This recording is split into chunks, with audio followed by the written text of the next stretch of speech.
minutes, Gord. Yeah, thank you, Mr. Chair. My question, Mr. Paquette, what happens if the wage subsidy and the rent program aren't extended through the summer? Can you talk about the impact that would have on workers and those businesses?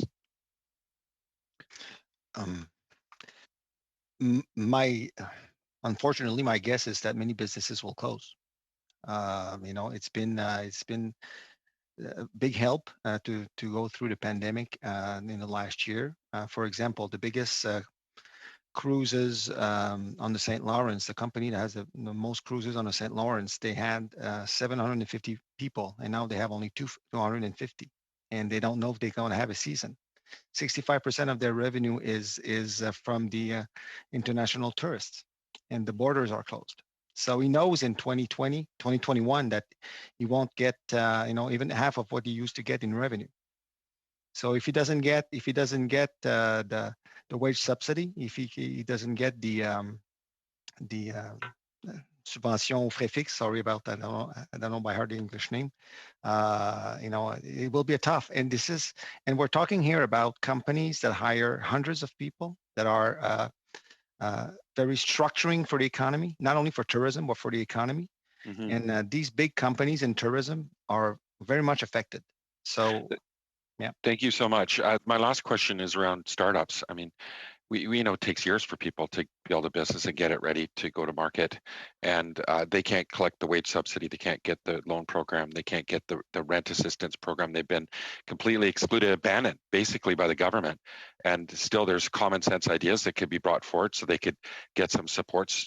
Are you seeing and hearing from startups, and are you seeing many of them failing right now because the multiple lockdowns and medical health measures that have been put in place? And how that's impacting them?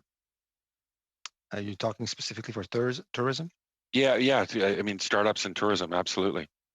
Well, we speak mostly. We don't see a lot of startups right now. Let's just say that in tourism, the ones that we saw before the pandemic are having a hard time, definitely. But we're mostly focused on the businesses that are there right now and that are struggling.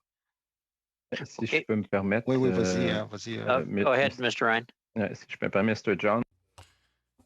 Mr. Johns, if I may, the fact that the well-established companies are having trouble in surviving, given the pandemic, I think it's possible to imagine that startups will have even more difficulty because they can't count on a credit history or a financial performance record. Just a reminder is that we are now in the third wave, and I saw that there will be lockdown once again in Ontario for a month.